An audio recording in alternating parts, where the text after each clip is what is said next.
ये तवज्जो फरमाएँ। चंद एक बातें मुख्तसर वक्त में आपकी खिदमत में अर्ज़ करनी है।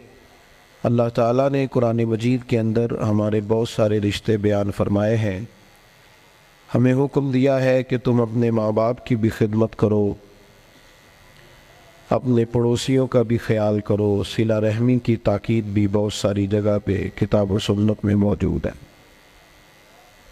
हमारे बहुत सारे रिश्तों में जो नज़ाकत पाई जाती है, माँ बाप ने किस तरह बचपन में हमें पाला,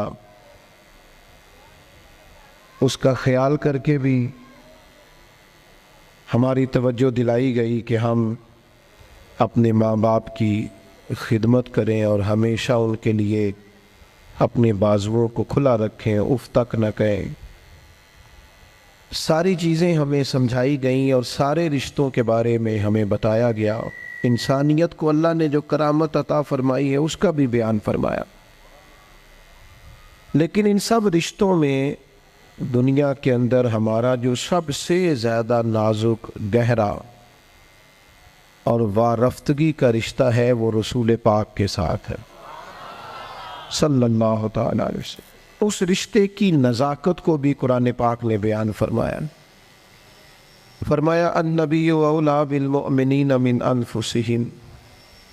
फरमाया ये जो मेरे नबी करीम अलैहिस्सलाम हैं ये मोमिनों से उनकी जानों से भी ज़्यादा करीब हैं। हुज़ूर अलैहिस्सलाम के साथ हमारे रिश्ते की जो कुर्बत है, जो नज़ाकत है, फिर गौर करें मेरी बात पर। कुरान मजीद फरमाता है नबी पाक अलैहिस्सलाम तुम्हारी जानों से भी तुम्हारे ज़्यादा करीब है। कोई आज तक ये नहीं बता सका कि जान इंसान के जिस्म के कितना करीब होती है, तो ये नहीं बता सके जान जिस्म से कितना करीब होती है, तो जो जान से भी ज़्यादा करीब है। इस नज़ाकत को आप समझें। बाज़ चीज़ें ऐसी होती हैं जो इंसान के लिए बड़ी ज़्यादा गहराई रखती है ज़िंदगी में, बाज़ चीज़ें ऐसी होती हैं जो उसके लिए बहुत बड़ा माना रखती, उसके अंदर बहुत ज़्यादा वो इंसान जज्बाती होता है। हमारा जो नबी पाक अलैहिस्सलाम के साथ रिश्ता है वो बड़ा नाजुक रिश्ता है। आला हज़रत इमाम अहले सुन्नत मुजद्दिद दीन व मिल्लत मौलाना इमाम शाह अहमद रज़ा फ़ाज़िल व मुहद्दिस बरेलवी रहमतुल्लाह अलैह ने भी सारी ज़िंदगी जो मसला उम्मत को समझाया है वो यही समझाया है कि तुम्हारा सबसे ज़्यादा गहरा और मजबूत रिश्ता रसूल पाक की ज़ात के साथ। मैं कोई ऐसी बात नहीं करना चाह रहा कि जिसमें आप और मैं ये समझें कि शायद एक रूटीन की जज्बाती बातें चलती हैं तो मौलाना भी आए तो उसमें बात करके गुज़र गए। हमारे यहाँ ना कुछ चीज़ें और जज्बातियत इख्तियार कर गई हैं और ये ठीक नहीं है। मसलन दौलत के साथ मुसलमानों की वाबस्तगी बाज़ जगहों पे जज्बाती हद तक हो गई है, ये भी ठीक नहीं। ये भी बात तशवीशनाक है। अगर हर चीज़ को पैसों में तोलोगे ना तो अपना वजूद भी एक मशीन लगने लग जाएगा। अपनी तबीयत में महसूस करोगे कि इसके अंदर रूहानियत, इसके अंदर दर्द दिल, इसके अंदर कैफियत नहीं रही। मैं देखता हूँ कुरान मजीद ने मियाँ बीवी के रिश्ते को अल्लाह की निशानियों में से एक निशानी करार दिया है, लेकिन हर बाप रिश्ता करने से पहले देखता है कि मैं अपनी बच्ची जिससे ब्याने लगा हूँ वो लड़का माल कितना कमाता है। लड़की वाले भी माल देखते हैं और लड़के वाले भी ये गौर करते हैं कि लड़की किस कदर ज़्यादा जहेज़ लेके आएगी, बच्चे को मोटरसाइकिल मिलेगी कि गाड़ी की चाबी मिलेगी। जब वो रिश्ता जिसने 24 घंटे आपके साथ रहना है, जिसकी बुनियाद पर औलाद आएगी, जिसकी बुनियाद पर सारी बातें, आपके घर में सारा कुछ मौजूद हो लेकिन मियाँ बीवी का प्यार ना हो तो घर जाने को तो दिल ही नहीं करता। इतना अहम और गहरा रिश्ता भी जब पैसों पे तोल लिया जाता है तो वहां करार कैसे नसीब होगा, इत्मीनान कल्बी कैसे आए। दिलों के अंदर एक शोर है दौलत के लिए। ये हमारे मजहबी स्टेट है, मिलाद शरीफ आ रहा है तो इश्क रसूल का पता सिर्फ नोटों की बरसात से तो नहीं ना चलता कि नोट कितने बरस रहे हैं। रेटों के ऊपर नीचे होने से तो इश्क रसूल का पता नहीं ना चलता। और क्या यही स्टेटस तो नहीं रह गया कि जो महंगा खतीब हो, महंगा नात खा हो, वही ज़्यादा इश्क रसूल बांटता है। तो इस मिजाज ने हमारे दिलों को जकड़ लिया है, ना चाहते हुए भी तवज्जो है लोगों। एक मसला शोहरत का है, ये जैसे मैंने अभी दुआ भी मांगी थी ना मोबाइल पर तवज्जो कम दे, तो इसके बावजूद भी एक मसला शोहरत का है, फोटो का है। अच्छा, पहले ये मसला था जवानों के साथ, अब ये प्रॉब्लम बड़ों को भी साथ दरपेश है। अब तो अल्लाह खैर करे, बाज बच्चे कहते हैं कि अब्बा जी से गुजारिश करें जब घर आए तो थोड़ी देर मोबाइल छोड़ दिया करें, हमसे भी कोई बात कर ले। शोहरत एक बहुत बड़ा नुक्स होता है। जब आपका मकसूद सिर्फ शोहरत हो जाता है ना, मैं चाहा जाऊं, मुझे पहचाना जाए, ये भी पूरी तरह बंदा मोमिन के दिल पे कब्जा कर ले। हुजूर अलैहिस्सलाम ने फरमाया है, फरमाया इंसान जैसे जैसे बूढ़ा होता है दो चीज़ें जवान होती, एक चाहा जाने की ख्वाहिश, एक दौलत की ख्वाहिश। और एक मकाम पर मजीद वजाहत कर दी, फरमाया भूखा भेड़िया बकरियों में छोड़ा जाए तो इतनी तबाही नहीं करता। भेड़िया तो वैसे ही खतरनाक होता है, ऊपर से भूखा हो। भूखा भेड़िया बकरियों में छोड़ा जाए तो इतनी तबाही नहीं करता जितनी दौलत और शोहरत की मोहब्बत इंसान के बातन में तबाही करती। ये चीजें हमें जकड़ रही है तेजी से। शोहरत, इख्तदार, चाहा जाना, गली का नाम मेरे नाम पे हो जाए, मोहल्ले का नाम मेरे नाम पे हो जाए, बरादरी का बड़ा मुझे मान लिया जाए, फलानी शय मेरी, मैं ये होता हूँ, मैं वो होता हूँ। बात भाई, इन चीजों की तो जगह ही नहीं थी तेरे दिल में, ये किधर से आ गई तेरे दिल में? तो तेरे लिए तो नुस्खा ये तजवीज़ किया गया था कि तेरी जान से भी ज्यादा करीब रसूल पाक है। तुझे तो सुबह से शाम तक देखना था कि तूने महबूब की नात कितनी पढ़ी है, तूने तो देखना था दिल में तड़प कितनी है रसूल पाक के लिए, हुजूर की सुन्नत का, शरीयत का पास कितना है। सुबह से शाम तक तूने तो ये सोचना था कि मैं खिदमत दीन मतीन में अपना किरदार कितना अदा कर सकता। तुझे जिंदा रखना है, तेरी रूह को अगर बचना है तो वो नबी पाक की मोहब्बत से बचेगी। मरकजी नुक्ता फाजले बरेलवी ने समझाया है, ईमान का मरकजी नुक्ता। सब लोग कहते हैं दुनिया में सुबह शाम दुआएं मांगी जाती हैं, या अल्लाह बा ईमान ले जाना, या अल्लाह बा ईमान ले जाना, या अल्लाह बा ईमान ले जाना, अल्लाह ईमान पे खात्मा करना। तो आला हज़रत फरमाते मुझे तो खात्मा बिल खैर का पता भी चल गया कैसे होता है। हुजूर किस तरह होता है? फरमाते इन्हें जाना, इन्हें माना, ना रखा गैर से काम। उस पर एक नतीजा मुरतब हुआ है, वो भी अगले मिसरे में बयान करते हैं। फरमाते हैं कि इन्हें जाना और इन्हें माना, फिर न रखा गैर से काम, तो नतीजा क्या निकला? लिल्लाहिल हम्द, मैं दुनिया से मुसलमान गया। फिर शुक्र है अल्लाह का मेरा ईमान सलामत रहा। हम अगर अपने दिल को इस मोहब्बत में ले आएंगे ना मेरे भाई, तो फिर ना रखा गैर से काम। मैं आपको यकीन से बताता हूँ, ये बस कर दे जी ड्रोन श्रोन, हमारा क्या लेना देना इन चक्रों से। अल्लाह हमको जज़ाए खैर अता फरमाए। हम तो आपसे बात करने आए हैं और आप बात सुनने आए हैं। अल्लाह खैर फरमाए। किसी दरवेश का आईना टूट गया था, तो कहा जनाब आईना टूट गया। फरमाने लगे चलो शुक्र है, अपना आप देखने से जान तो छूटी। अपना आप ही देखते रहते थे। घर से आईना देखना बुरी बात नहीं, लेकिन सिर्फ अपना आप ही देखते रहना और हर वक्त देखते रहना। खुदा मुझे ऐसी खुदाई ना दे कि अपने सिवा कुछ दिखाई ना दे, ये भी कोई इतना ठीक मसला नहीं। आप गौर फरमाए, क्या अर्ज करना चाहता हूँ आपकी खिदमत में मेरे अजीज। एक तो अगर मैं बड़ी समझदारी से और बड़े गौर से और बड़ी तवज्जो से आपको ये बात समझाना चाहता हूँ कि अगर हुजूर से प्यार करोगे ना, तो ये जितनी दौलतों की और शोहरतों की मोहब्बत दिल में आती है, ये खुद ब खुद निकल जाएगी, खुद ब खुद निकल जाएगी, आसानी हो जाएगी, जीना आसान हो जाए। दूसरी बात आपकी खिदमत में अर्ज करूं, हम ना ताज़ा दम नहीं रहते, हम परेशान रहते हैं, हम बोर होते हैं।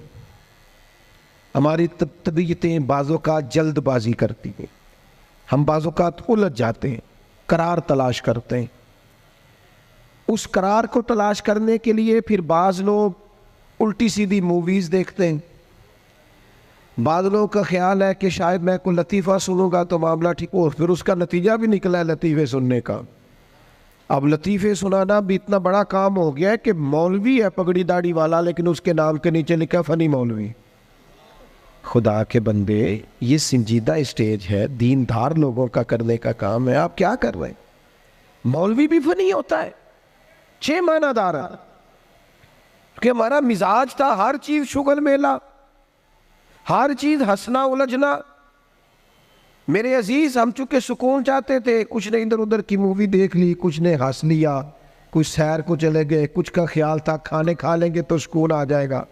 याद रखना, इन चीज़ों में सुकून नहीं है, इनमें तो आप उलझते जाएंगे। मजीद तो सुकून कहाँ है, करार कहाँ है? आप कभी सहाबा की जिंदगियां देखें ना, हालात जिस तरह के भी थे ना, उनको जो सुकून मिलता था वो रुखे मुस्तफ़ा से मिलता था। उनकी तबीयत पूरी लग गई थी कि हुजूर अलैहिस्सलाम की जो यादें हैं वो दिल को ताज़ा करती। उनका ख्याल था कि बाहर अगर किसी चीज़ का नाम है तो वो ज़िक्र मुस्तफ़ा है, याद मुस्तफ़ा है और दीदार मुस्तफ़ा है। आला हज़रत मुफ्ती हैं, फतवा देते हैं। आला हज़रत मुफस्सिर कुरान है, कंजुल ईमान बज़ाते खुद एक तफसीर है, तर्जुमा ही तफसीरी है। आला हज़रत मुहद्दिस हैं, वो जब अहादीस मुबारका का हवाला देते हैं तो यूँ लगता है कि जैसे बड़ी गहरी नज़र है इनकी, रावियान हदीस पर भी, उसूल पर भी, और हाफ़ज़ा भी मजबूत है हिफ्ज़ हदीस के लिहाज। सारी चीज़ें उनके पास थी, लेकिन वो पता क्या कहते थे? कहते थे ये जो मेरा दिल चमकदार है ना, और ये जो मेरी तबीयत हल्की फुल्की है, उसकी वजह ये है कि उनकी महक ने दिल के गुंचे खिला दिए। ये मैं नहीं आपको तकरीर सुना रहा, मैं तो जज्बात का इजहार कर रहा हूं। उनकी महक ने दिल के गुंचे खिला दिए हैं। तो क्यों गुंचे खिला दिए? कहते मेरे नबी का कमाल ये है कि वो जिस राह चल दिए हैं कूचे बसा दिए। वो जिस राह भी चल दिए हैं कूचे, हुजूर पर थोड़ा गुजर जाए तो काम हो जाता है। करार, सुकून, सारे दुख मिट जाएंगे अगर दिल हुजूर से लगा लोगे, अगर मुहब्बतों का मरकज रसूल पाक को बना लोगे। आप देखें ओहद के मैदान के अंदर काफिर ने एक बड़ी अजीब साजिश की मुसलमानों को परेशान करने के लिए। और तक भाई आप लोगों की वजह से अगर इतने लोग तकलीफ में हैं तो आपको समझ जल्दी से बैठ जाए जी, जल्दी से जी, फैसला करने में इतनी देर, अल्लाह आपको सलामत रखे, बैठ जाए जी।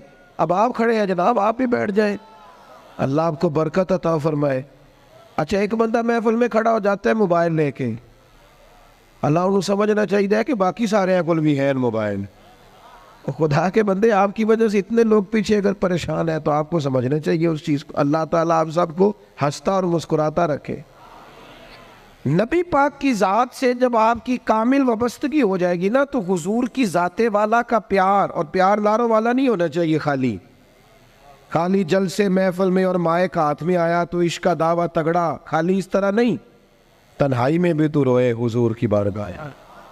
एक महफिल में मैं एक दफ़ा हाजिर था तो एक नात का बच्चा मेरे पास आया, कहने लगा जी मेरी सिफारिश कर दो, मैं भी हुजूर दी बारगाह च हाज़री लवानी है। मैं क्या पुत्र तू घर जाके पढ़ लै, उत्थे भी हाज़री लग जाएगी कि 4000 बंदा चाहिए हाज़री लवाने। हुजूर की बारगाह में तो जहाँ बैठ के भी पढ़े हाज़री लग जाती है। इसके लिए क्या साज संवर के मजलिस ही फ़कत हो तो हाज़री लगती है? ये भी आला हाज़री है, पर वो तो वल्लाह वो सुन लेंगे और फरियाद को पहुँचेंगे हम। बस इतना तो हो, कोई फरियाद करे दिल से, तू बात तो दिल से कर। आपकी जब कामिल वाबस्तगी हुजूर से हो जाएगी ना, तो ये गुर्बतों का डर, ये परेशानियाँ, ये आजमाइशें, एक जगह रोना नहीं रोया हज़रत बिलाल ने कभी अपनी गरीबी का, एक जगह परेशान नहीं हुए कभी हज़रत सलमान फ़ारसी के मैं परदेसी हूँ, एक जगह भी कभी जनाब सुहैबी रोमी को तकलीफ़ नहीं हुई। क्यों भला? इसलिए कि हुजूर की मोहब्बत ऐसी दवा है जो हर बीमारी से शिफा अता कर देती। ओहद के मैदान में काफिरों ने एक चाल चली थी। उनको पता था कि कौन सी बात मुसलमानों को ज्यादा परेशान कर सकती है। उन्होंने एक अफवाह फैला दी थी कि माज़अल्लाह हुजूर को शहीद कर दिया गया। उसकी वजह से शदीद परेशान हुए सहाबा, और जंग के जो नतायज बरअक्स आए उसकी बड़ी वजह यह अफवाह भी बनी। अब सहाबा बड़े परेशान थे, हुजूर शहीद हो गए। कुछ लोग ना मैदान उहद से जब वापिस आ रहे थे ना, जंग खत्म होने के बाद, एक खातून जा रही थी मैदान जंग की जानिब। औरतें अपने मिजाज के लिहाज से कमज़ोर होती है कल्बी तौर पर, और बड़ी खूबसूरत बात लिखी है उलमा ने, कहते हैं औरत के दिल में दर्द ज़्यादा होता है ना, प्यार ज़्यादा होता है, और ये जो वो कमज़ोर वाक़या हुआ इसे ऐब ना समझो। इसीलिए तो अल्लाह ने बच्चे को पालने का ज़िम्मा उसका लगाया है कि वो शफ़क़त ज़्यादा रखती है, मोहब्बत ज़्यादा रखती है, दर्द दिल ज़्यादा रखती। इसलिए जिस दर्द से वो बच्चे को पाल लेती है ना। मेरा बेटा एक दिन घर में कुछ पका हुआ था, उसकी अम्मा कहने लगी खाना खाओ, कहता है मैं नहीं खाना। ओदी अम्मा कहती मैं बड़ा जोर लाया, बड़ी मेहनत की थी, बड़ी गर्मी च पकाया, अज तो यही खाना पड़ा है। कहने लगा मैं नहीं खाना, मैं आराम से खाना खा रहा हूँ। अब वो माँ बेटा बहस कर रहे हैं। थोड़ी देर गुजर गई तो मैनू कहती तुसी क्यों नहीं बोलते। मैं क्या मैनू पता है किन्ने जितना है, थोड़ी देर बाद खलो जाओ, मैनू पता है किन्ने जितना है। वो बच्चा उठ के अंदर चला गया, कहने लगा मैं नहीं खाता, तुसी खाओ। वो फिर 5 मिनट लगे तो वो पकाना शुरू करता जो बच्चा कह रहे हैं। तो मैं क्या मैंने तो पता है ना नतीजा की है, तो इस बहस में जाने की ज़रूरत है। इसलिए कि माँ औलाद के सामने हमेशा ही हार जाती है। वो औलाद के सामने जीत सकती, वो नहीं जीत सकती ना। शफकत ऐसी है। औरतें मिजाज के लिहाज से अल्लाह ताला ने नरमी दी होती, इसको ऐब ना जाना जाए, ये अल्लाह ताला ने उन्हें वदियत की है चीज़। तो खातून जा रही है मैदान उहद की जानिब, वहां से सहाबा आ रहे। तो खातून पूछती है सहाबा से हुजूर का क्या हाल है। तो एक सहाबी अपने लहजे में गोया कहने लगे खबर मुश्किल है पर तुझे सुनानी भी ज़रूरी है, इस जंग में तेरे भाई का इंतकाल हो गया है। बहन के लिए इससे बड़ी भी कोई खबर होगी कि भाई का इंतकाल हो गया। वो खातून ने ये खबर सुनी, इन्ना लिल्लाहि व इन्ना इलैहि राजिऊन पढ़ा, आगे गुजर गई। अगले सहाबी से जाके पूछती है हुजूर का क्या हाल है, और बेचैन है, दौड़ी जा रही। ये मेरी बात को समझे आप। किसी एक जगह जब आपकी मोहब्बत का गलबा होता है तो फिर बाज गम लगते ही नहीं। आपकी कैफियत ही और होती है जिंदगी गुजारने में। आगे बढ़ी, एक और सहाबी मिले, उनसे पूछती है हुजूर का क्या हाल है। तो कहने लगे मेरे पास तेरे लिए एक बड़ी सख्त खबर है, तेरे शौहर का इंतकाल हो गया। उसने थोड़ी देर के लिए खामोशी इख्तियार की, अल्लाह की रज़ा पे राज़ी रहने के कलिमात अदा की और आगे बढ़ी। एक और शख्स से सवाल, ये ज़रा सोचते जाना, ये खबरें अगर अचानक मिले, भाई चला गया है, बाप चला गया है, इसको सोचना, अपने ऊपर तारी करना, खुदा ना करे ऐसा हो। पर जब खबर मिले तो कैफियत क्या होती है। वो खातून आगे बढ़ी तो एक शख्स और मिला, पूछती है ज़रा बताओ ना हुजूर का क्या हाल है। तो कहने लगे मेरे पास तेरे लिए खबर है कि तेरे वालिद भी इस जंग में शहीद हो गए। बेटियों का तो मेका ही बाप से होता है, माँ से होता है। वालिद चले गए। थोड़ी देर के लिए गर्दन झुकी, कलिमात अदा की, और फिर पूछती है सहाबी से वालिद चले गए, भाई चले गए, शौहर चले गए, मुझे बताओ कि मेरे नबी पाक का क्या हाल है। तो सहाबी कहने लगे अल्हम्दुलिल्लाह मैं ज़ियारत करके आया हूँ, रसूल पाक बिल्कुल ठीक है, हुजूर खैर से हैं, करम में हैं, रब के फजल में, महबूब ठीक है। मैं चेहरा नूर को देख कर के आया हूँ। तो उस खातून का जुमला कितना अनोखा है, और सारे गम दूर करने के लिए रंग कितना अजीब है। वो खातून कहने लगी मेरे ऊपर अचानक खबरें आई हैं, गमों के पहाड़ टूटे हैं, लेकिन अगर हुजूर मौजूद है तो फिर कोई गम गम है ही नहीं, फिर कोई दुख दुख है ही नहीं। ओ कच्चा रंग ललारी वाला जेड़ा चढ़दा ते लैंदा रहिंदा, ए इश्क तेरे दा रंग मुहम्मद चढ़ जाए फिर नहीं लैंदा। ये इतना पक्का चढ़ गया है कि अब कोई और तकलीफ रही नहीं। मेरे अजीज याद रखना, ये सारे गम दूर हो जाएंगे। ये सारे गम क्या कहते हैं आला हजरत, उनके निसार कोई कैसे ही रंज में हो। ये देखो, ये पीछे अहादीस का जखीरा है और फिर इमाम का तरीका समझाने का। कहने लगे उनके निसार कोई कैसे ही रंज में हो, वो जब याद आ गए हैं सब गम भुला दिए हैं। वो जब याद इसीलिए किसी पंजाबी के शायर ने भी एक बंदे से कहा था, ओ ना इल्मा विच फसा सानू तू यार दी गल सुना सानू। इसलिए कि जब वो याद आ गए हैं सब गम भुला। नबी पाक अलैहिस्सलाम की मोहब्बत ताज़ा। और एक और बात, अजान सुने जी, अजान सुने।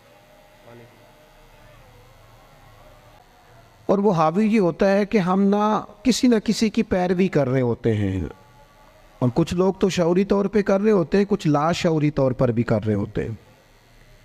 हम किसी न किसी शख्स के नक्शे कदम चल रहे होते हैं, बल्कि हमारी ज़ुबानों पर ढेर सारे लफ्ज़ ऐसे होते हैं जो हमारे ज़ाती नहीं होते, वो हमारे कानों में कभी टकराए और ठहर गए, फिर वो हमारी ज़ुबान पर जारी हो गए। हम शऊरी और लाशऊरी तौर पर किसी के, ये जो लोग बिल्कुल बागियाना गुफ्तगू करते हैं ना अपने माहौल से, सख्त बगावत की, इन लोगों ने भी किसी ऐसे शख्स की सोबत उठाई होती है जिसका मिजाज ये नहीं होता। ये जो लोग बहुत ज़्यादा ज़िंदगी में शिकवे पैदा कर लेते हैं, और शिकवा जो होता है ये बंदे को बेचैन रखता है, शुक्र जो होता है ये बंदे को सुकून में रखता है। खुदा जाने बुलंदी है कि पस्ती पर जहाँ मैं हूँ वहाँ कोई नहीं है। इंसान जब मकाम शुक्र पे आता है तो इत्मीनान कल्बी उसे हासिल होती है, अल्लाह की नेमतों को याद करता है, उसकी ज़िंदगी और तरह की हो जाती है। हम किसी न किसी शख्स की पैरवी करते हैं, किसी न किसी के पीछे चलते हैं। दुनियावी तौर पर अगर हम किसी बंदे की पैरवी करेंगे, आम लोगों को अपना आइडियल बनाएंगे, तो जाहिर है कि अम्बिया अलैहिमुस्सलाम के अलावा, फरिश्तों के अलावा मासूम कोई नहीं होता, कहीं ना कहीं कमज़ोरी रह जाती है। तो बाज़-औक़ात बहुत लोग तेज़ी के साथ आगे बढ़ते हैं, मायूस होकर लौटते हैं। सहाबा किराम ने ना नबी पाक की कुर्बत के रिश्ते को इस तरह निभाया कि उन्होंने हर हाल में पैरवी की तो मदीने वाले रसूल की और इस अंदाज में पैरवी की कि ढेर सारी चीज़ें ऐसी हैं जिसकी हिकमतें भी नहीं पूछी, बस हुजूर ने कह दिया तो उन्होंने कर दिया। और वो पैरवी भी की तो वालेहाना अंदाज में, वालेहाना अंदाज में पैरवी की, शौक ज़ौक़ से पैरवी की। हमारे यहाँ ना लोग अमल करने के मामले में, दीन पर अमल करने के मामले में रुखसतें तलाश करते, गुंजाइशें ढूंढते, हीलो हुज्जत से काम लेते हैं, बहाने करते, तारीखें देते हैं, बस मैं उम्रा कर रहा हूँ उसके बाद मैं नेक ही हूँ, के बाद 2 बच्चे रह गए शादी कर लूँ, फिर उसके बाद इंशाल्लाह मैं मस्जिद में ही।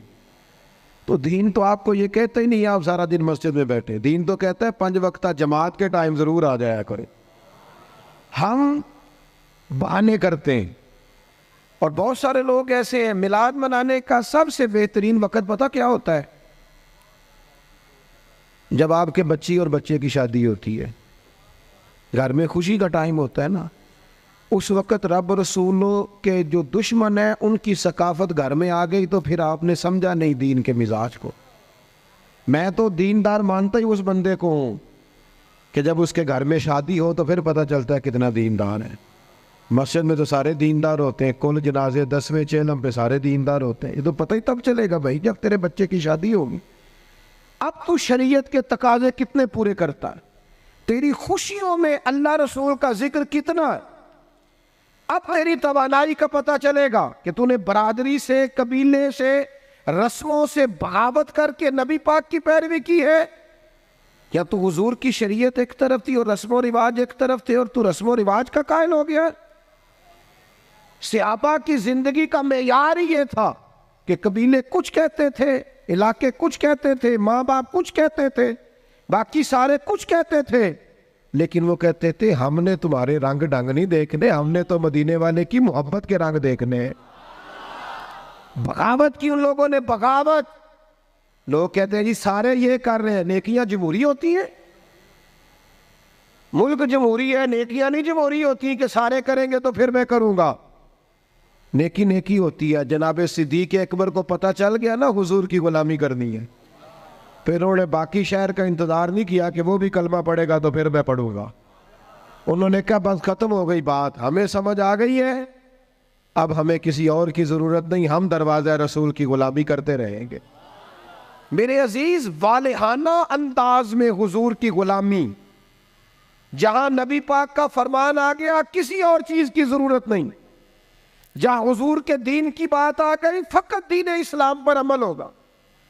जब तक ये मिजाज नहीं बनता, हम, ये अभी कुछ अरसा पहले की बात है, लंबी नहीं, फैमिली में, बरादरी में शादी थी कबीले में हमारे अजीज़ों में, तो मेरे दादा जान से मशवरा लिया उन्होंने कि मैरिज हाल में शादी करनी है। तो दादा जान नाराज हो गए, कहने लगे कुड़ियाँ घरों टोरी दिया ने, मैरिज हाल नहीं जाना। ये भी 15-18-20 साल पुरानी बात। लेकिन उसके बाद मैरिज हाल का रिवाज आया तो देहातों में भी बन गए मैरिज हाल। कोई हरज वाली बात भी नहीं, कोई ऐसी सख्त बात नहीं, लेकिन एक आपको बात समझा रहा हूँ कि हर आने वाला रिवाज हम पर हावी हो जाता है कि नहीं हो जाता। और मुझे एक दफ़ा एक दोस्त है मेरे, मैंने उनसे कहा कुरान जी सीख ले, कहने लगे ज़ुबान मोटी हो गई है। मैं क्या मोबाइल तो सारा दिन चलाना है तू, ये नहीं तू आख्या उम्र बड़ी हो गई सीखिया नहीं जाता, व्हाट्सअप ते तेनू करना आ गया है, इसके लिए तो तूने कोई मतलब बहाना नहीं किया कि इस उम्र में सीखूं। ये दफ्तरों में कल आया, अभी दफातर के अंदर अभी थोड़ा अरसा पहले कंप्यूटर आया, वरना रजिस्टर हुए थे, होते थे, उसी पर ही काम होता था। मुझे बताओ कंप्यूटर आया तो क्या जिन मुलाजिमीन को 25-25 साल हो गए थे ड्यूटी करते, उन्होंने रिजाइन कर दिए कि हमसे नहीं सीखा जाता, छुट्टी किए लोगों ने कोर्सेज किए, सीखा है। उम्र का क्या मानो, बहाने करते हो। हुजूर की मोहब्बत की कोई उम्र होती है? इस उम्र में बच्चे आए तो वो भी गुलामी कर रहे हैं, बूढ़े आए हैं तो वो भी गुलामी कर रहे हैं। तो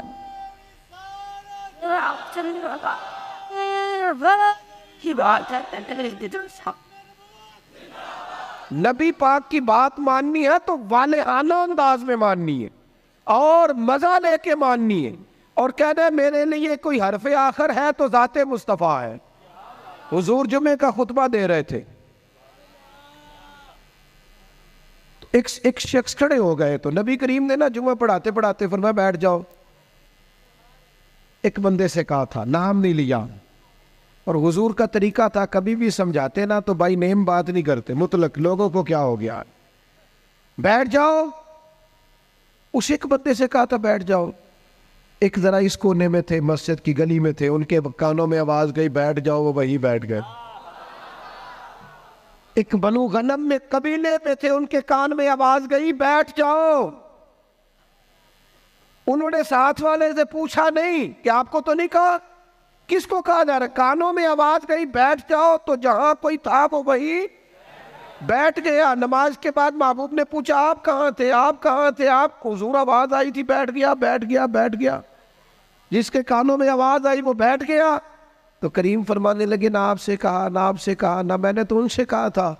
अर्ज की हुजूर आपने नाम तो नहीं ना लिया, हमने न कभी कतरे पे गौर किया और न दरिया देखा, बस जहां तेरी झलक देखी वहीं डूब गए, और सानू कैद सज्जन दा गहना है, ओ जिंज रखे ओ रहना है। लगा बैठ जाओ, लिहाजा बैठ गए। बहानेबाजी करते। एक नौजवान से मैंने कहा दाढ़ी रख लो, वो कहने लगा आप दुआ करें। मैंने कहा रोटी भी मेरी दुआ से ही खाना शाम से, दुआ इसके लिए आप दुआ करा रहे हैं भाई, तू हुजूर से प्यार करता है और ये मेरे नबी पाक की मेरा दिल करता है। आप इतने सारे आए हैं, कहा यकम रबीउल अव्वल के बाद जवान दाढ़ी ना मुड़ाए और कोई पूछे कि दाढ़ी रख ली है, कोई ये मिलाद पे रखी है, ये मैंने मिलाद मनाया है अपने नबी पाक का। मेरा दिल करता है खातून पर्दा शुरू कर ले, और यकीन रबीउल अव्वल से बुर्का ओढ़ ले, बिला जरूरत बिला मजबूरी घर से निकलना छोड़ दे। और जब कोई उससे कहे कि आपने तो माशाल्लाह पर्दा शुरू किया, तो कहे वो हुजूर का मिलाद आया ना। अल्लाह करे इस साल लोग कहे कि मैंने मिलाद पे कहा था, आज के पास सच बोलना है, इसलिए कि सच्चे नबी का मिलाद आया है। अल्लाह करे जहन बन जाए आज के बाद दयानतदार रहना है, इसलिए कि मेरे नबी का सबसे पहले लोगों को तारफ ही ये हुआ था कि सच बोलते हैं, दयानतदारी करता है। अल्लाह करे ये सोच बन जाए, हम बहाने छोड़ दें। और अगर आप ये कि सोसाइटी कर रही है, तो हम सोसाइटी के गुलाम नहीं, हम रसूल पाक के गुलाम। अगर आप कहें मुआशरा कर रहे हैं, तो हमें मुआशरे से क्या लेना देना, हमारा तो सारा ताल्लुक ज़ाते रसूल के साथ है। अपनी जिंदगी को पूरी तरह समेटे और दरवाजा रसूल पे ले आए। पता है आपको, हुजूर ने फरमाया जब उम्मती नमाज पढ़ता है तो मेरी आंखें ठंडी होती। तुझे मजा नहीं आता सजदे में, तू सजदा करता है तो हुजूर की आंखें ठंडी होती। और मैंने आपसे अपील करनी है कि आप जब नमाज के लिए खड़े हो तो मोबाइल साइलेंट नहीं करना है, इसको बंद करना है, क्योंकि साइलेंट भी तवज्जो अपनी तरफ कराता है और हमने तवज्जो इधर उधर करनी नहीं, रब की बारगाह में आ गए। ये पूरा मिलाद का महीना कोई कह ही देगा ना आपको कि बड़ी तस्बीह पढ़ लीजिए, लेकिन ये पूरा महीना ना मोबाइल जेब में तस्बीह हाथ में, इंशाअल्लाह तो कह दे, और सारा दिन दुरूद पढ़ना है रसूल पाक। दुरूद पता फायदा क्या करता है, जुबान को मीठा कर देता है, दिल को नरम कर देता है, रूह को ताज़ा कर देता है, और एक दफ़ा पढ़ो तो 10 रहमतें आती है, 10 रहमतें, और पढ़ते रहो तो दाएं बाएं रहमत ही रहमत रहती है।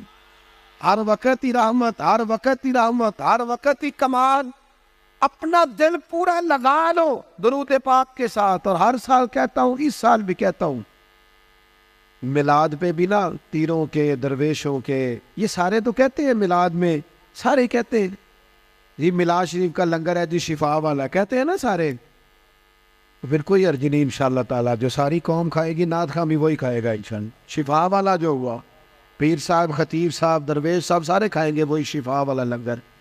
और मिलाद वाले दिन भी गरीबों को तुम लंगर सही करके नहीं देते, वो भी VIPs का लंगर ही रह जाता है। खुदारा अच्छा करके तुम खाना बनाओ, और जब वो लंगर पकाओ तो कोशिश करो कि गरीबों को बुला के दस्तरखान पे बिठाओ। वो माड़ा जिदे बच्चे बोटियां नहीं खाते, तो पूछेगा ना अपने वालद नो कि अब्बा जी अज बड़िया रज रज बोटियां लभदियां पईयां, तो कमाल हो गई है, ये बिरयानी कमाल है क्या। तो हो सकता है अब्बा रो ही पड़े, गरीब आदमियों को, पुत्र अज तेन कोई नहीं डकन लगा तो रज के खाज मेरे नबी पाक दा मिलाया दे। लेकिन ये भी तुमने VIPs अलग कर दिए, अमीर अलग कर दिए, उसका लंगर ये है, ऐ साडा मेहमान खुसूसी। उसको क्यों नहीं मेहमान खुसूसी बनाते जिसको 25 साल हो गए फजर की अज़ान पर? उसको क्यों नहीं मेहमान खुसूसी बनाते जिसे 30 साल हो गए हैं मस्जिद में झाड़ू देता है? वो नहीं मेहमान खुसूसी बन सकता? सिर्फ उसके हाथ में नोटों की दफ्ती नहीं, करो मत है अहले दुवल रजा, पड़े इस भला पे मेरी भला, मैं गदा हूं अपने करीम का। ये मेरा दीन पारायना नहीं, हुजूर के गुलामों से प्यार करो, और मिलाद मुबारका में हुस्न पैदा करो, और ताजगी पैदा करो, और किसी गरीब की बेटी की ब्याह की कोशिश करो, ताकि रसूल पाक अलैहिस्सलातु सलाम की उम्मत इस बात से फ़ायदा उठाए कि हुजूर का मिलाद शरीफ आया। कोई ऐसा काम ना करना जिससे महसूस हो कि कोई मिलाद नहीं मनाया जा रहा, अपना आप दिखाया जा रहा है, तो कोई काम ना करना। इसमें तो दरवेशी, मुझे एक दफ़ा मिलाद शरीफ के मौके पे मेरे किसी दोस्त ने मिलाद रैली पे लिख दिया ज़ेरे क़यादत। मैंने कहा हुजूर के नाम का जुलूस और मैं क़यादत करूँगा? चले नज़म होता है बाज़-औक़ात के ये बंदा आगे चलेगा ये पीछे चलेगा, वरना ये हुजूर का मिलाद है। जो सबसे पीछे चल रहा है वो भी महबूब की नज़र में उतना ही ज़्यादा मोतबर है जितना कि सबसे कोई आगे चलने वाला। इसलिए अपने लहजों में हुजूर की मोहब्बत पैदा करो, इशा पढ़े बगैर ना सुनो। और आज तगड़ा अलार्म लगाना है, इंशाअल्लाह फजर बाजमात पढ़नी है इंशाअल्लाह ताला। और सुबह की फजर से इरादा करना है कि फजर के बाद पहले तिलावत होगी, फिर हुजूर की ज़ात पे दरूद पाक होगा। और एक छोटी सी बात और अर्ज़ करनी है, खुशी के मौके पे अपनों को नहीं भूलना।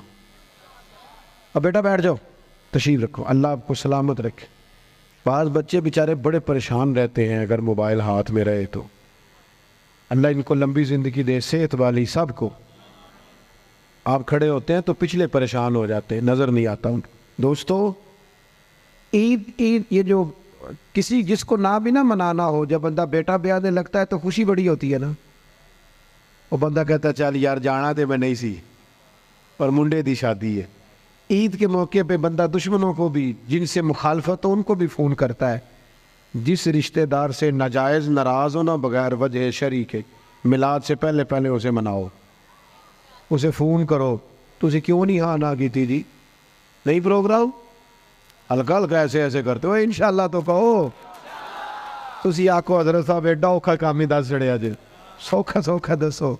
उसे करो फ़ोन, और उसे फ़ोन करके जब तुम कहोगे ना अस्सलाम वालेकुम, तो परेशान हो जाएगा, कहेगा भाइया खैर है, तू मैनू ही फ़ोन कर लिया।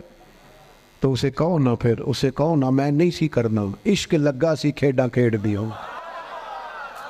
ये खेडा हुण भुल गईयां, कज्जल पाया सी यार दे वेखने, फिर ओदी याद विच रोंदियां ही डुल गईयां। पर हैदर शाह इस गली कदे ना रुलदी, मैं तेनू कदों फ़ोन करना, मेरी भी कोई आकड़ है माज़अल्लाह, पर हुण करना है क्योंकि हुजूर का फरमान है। हैदर शाह इस गली कदे ना रुलदी, पर हुण ते रुलदी मैं रुल गईयां। हमने अपनों को करीब करना है, प्यार करना। मिलाद की बोली मोहब्बत की बोली है, और ये खूब बोलनी है। मैं बुलबुल खुश लहजाए गुलज़ारे नबी हूँ, मीठी मेरी बातें हैं क्योंकि नमक खारे नबी हो। इसलिए इस ज़ौक़ से इस साल मिलाद मनाना है। आप बहुत बड़ी तादाद में आए, जो सबसे पीछे और सबसे एंड में और सबसे तकलीफ़ में है। मेरी उसके लिए भी दुआ है कि अल्लाह कैमरा तो नहीं देख रहा,